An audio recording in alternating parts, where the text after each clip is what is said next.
आजचा आपला मुद्दा आहे खरं तर कायदे खरंच समान आहेत का किंवा समान कायदे बनवल्या जातात का. स्त्री पुरुष समानता ही आपण मानतो, स्त्री पुरुष समानतेच्या गोष्टी आपण करतो. कायद्यामध्ये तसं आहे का. जर एखादी लेडीज 498ची तक्रार द्यायला जर पोलीस स्टेशनला गेली, आता सेक्शन बदललेलं आहे 85, तर ती तक्रार लगेच घेतल्या जाते. त्याचा तपास होतो का. घरातल्यांची सगळ्यांची नावं टाकली जातात, पण ती तिथं खरंच होती का. कित्येक वेळा अशा केसेस घडलेल्या आहेत की ज्या तक्रारीमध्ये नाव टाकलेले आहेत ना, ती व्यक्तीसुद्धा त्या भारतातसुद्धा नव्हती, तरीसुद्धा टाकलेली नावं आहेत. काय तर मोबाईलवर मानसिक त्रास दिला, हे त्यातली कारण आहे. आणि त्यातलं जे सेक्शन मला जे वाटतं आहे आज ते मी तुम्हाला सांगणार आहे. सेक्शन 69 BNSमध्ये नवीन एक सेक्शन ॲड केलेलं आहे, सेक्शन 69, जे की तुम्हाला एखाद्याला फसवेगिरी करून केलेले लैंगिक संभोग याबद्दलचं शिक्षा सांगते, त्याबद्दलची व्याख्या सांगते. आता ते काय आहे, बऱ्याच वेळा हे कलम कुठं लावलं जातं. एखाद्या व्यक्तीने जर एखाद्या स्त्रीला लग्नाचं वचन दिलं पण ते लग्नाचं वचन पूर्ण केले नाही, त्यावेळेस हे सेक्शन लावलं जातं आणि त्याला 10 वर्षापर्यंतची शिक्षा आहे. बलात्काराचे जेवढे सेक्शन आहेत त्या बलात्कारांच्या सेक्शनच्या म्हणजे 63 पासून बलात्काराचे सेक्शन सगळे चालू होतात, त्यातल्या व्याख्या, शिक्षा, आणि हे 69 कलम आहे.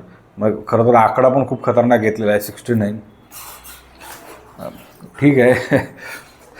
मला त्या डिवाईनचं गाणं आठवतं. ठीक आहे, असो. तर ती काय सांगते, BNS ॲक्ट काय सांगतो, सेक्शन 69 काय सांगतं आणि खरंच तसं घडतं काय, कायदा समान आहे का, ते आपण आज बघणार आहोत.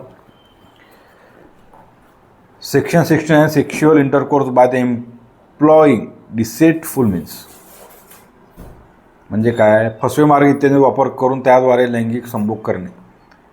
जो कोणी फसव्या मार्गाद्वारे किंवा एखाद्या स्त्रीशी विवाह करण्याचे वचन देऊन ते पूर्ण करण्याचा कोणताही हेतू नसताना तिच्याशी लैंगिक संभोग करेल, अशा लैंगिक संभोग बलात्कार या सदरात मोडत नसेल तर त्याला 10 वर्षापर्यंत असू शकेल इतक्या मुदतीची कोणत्या तरी एका वर्णाच्या कारावासाची शिक्षा होईल आणि तो द्रव्यदंडास देखील पात्र होईल. स्पष्टीकरण त्याचं, फसवे मार्ग यामध्ये रोजगाराचे किंवा पदोन्नतीचे प्रलोभन किंवा ओळख लपवून विवाह करण्याचे खोटे वचन यांचा समावेश असेल. फक्त लग्न नाही, ऑफिसेसमध्ये त्यांचा काहीतरी तो वेगळा ॲप आहे, ॲप म्हटलं ॲक्ट आहे, तो कंपनीजमध्ये चालतो तो, मग त्याचं नाव आठवणार आता. तर त्या ॲक्टनुसार कंपनीमध्ये जर काही अशा घटना घडल्या त्या ॲक्टनुसार FSI असं काहीतरी नाव आहे त्याचं, त्याच्यानुसार कारवाई केली जाते. पण 69 आता तिथं पण लागू होणार. म्हणजे रोजगाराचे किंवा पदोन्नतीचे प्रलोभन, एखाद्या व्यक्तीनं त्या स्त्रीतल्या त्या कंपनीतल्या स्त्रीनं जरी सांगितलं की या मॅनेजरने किंवा या कंपनीच्या मालकाने मला प्रलोभन दिलं, माझ्यासोबत शारीरिक संबंध केले, त्याच्यावर सुद्धा ही 69 कलम लागणार आहे. नॉन बेलेबल आहे, लगेच अटक होते, जामीन मिळायला नाकी नऊ येतात कोर्टात सुद्धा. इतक्या झटपट होतात या गोष्टी. त्यातलं शेवटचं काय अजून की ओळख लपवून विवाह करण्याचे खोटे वचन, म्हणजे खोटं वचन सरळ सरळ पकडाय, तुम्ही एखाद्याला वचन दिलं आणि तुम्ही विवाह केला नाही तरीसुद्धा हे होतं. आणि आता तर त्याचा बऱ्यापैकी तो ट्रेंडच चालू आहे.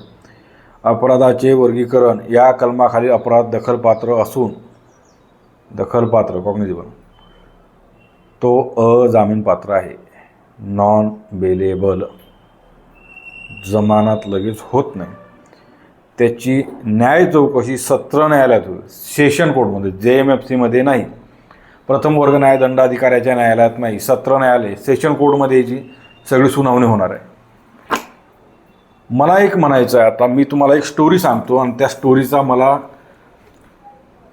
काय आहे काय नाही किंवा तुमचं मत काय ते मला तुम्ही कमेंट बॉक्समध्ये सांगा. आता तुम्हाला हे सगळं समजून सांगितलं मी, शिक्षा कशी होते, काय वचन दिलं, काय नाही. आणि असे जर माझं एक मत आहे त्याच्यावरती, जर हे असं होत असेल तर हा सेक्शन 1 नंबर आहे, खरंच 1 नंबर आहे. जर विवाहाचं खोटं वचन देऊन एखाद्या मुलीला, बाईला, स्त्रीला फसवलं जात असेल, लैंगिक अत्याचार केला जात असेल, त्याच्यावर सेक्शन लावल्याच गेलं पाहिजे. त्याला तिथं न्यायालयामध्ये बोलवल्याच गेलं पाहिजे, त्याला अटक झालीच पाहिजे, त्याला शिक्षा झालीच पाहिजे, पदोन्नतीचा आम्ही देऊन लैंगिक अत्याचार करणाऱ्यावरती सुद्धा हे झालंच पाहिजे. पण त्यात FIR झाली तेव्हा किती तपास होतो हे महत्त्वाचं आहे. दुसरा फक्त मी आता उदाहरणं सांगणार आहे आणि त्याच्यावरून मला सांगा. उदाहरणार्थ एक मुलगा एक मुलगी आहे आणि एका मुलाने एका मुलीला वचन दिलं की आपण दोघं लग्न करू.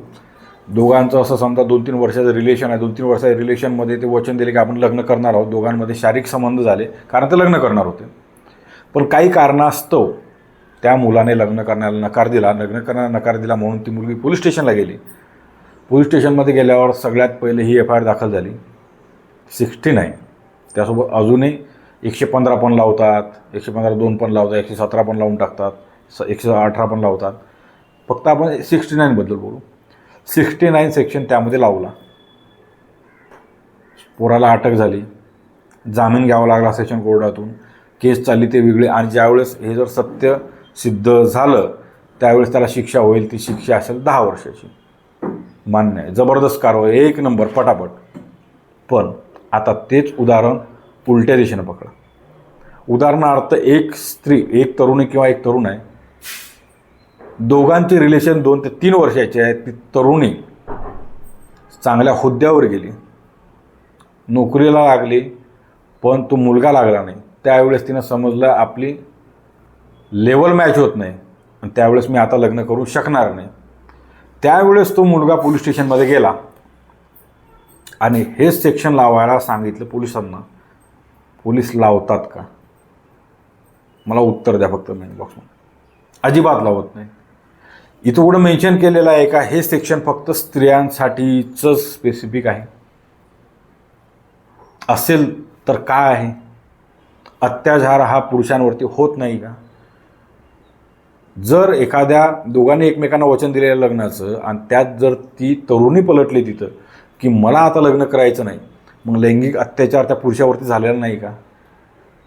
झालेला आहे. तर ते सेक्शन का लागत नाही?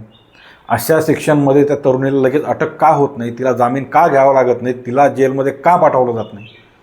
जर कायदे समान असतील, सगळ्यांसारखी, सगळ्यांकरता सेम असतील, तर ह्या गोष्टीसुद्धा सेम असायला पाहिजे. लैंगिक अत्याचार फक्त तरुणींवरती किंवा स्त्रियांवरती होत नाहीत, ते पुरुषांवरती सुद्धा होतात. हे अशा कितीतरी बलात्काराच्या केसेस झालेल्या आहेत ज्या पुरुषांवरती झाल्या आणि त्या केसेससुद्धा दाखल आहेत.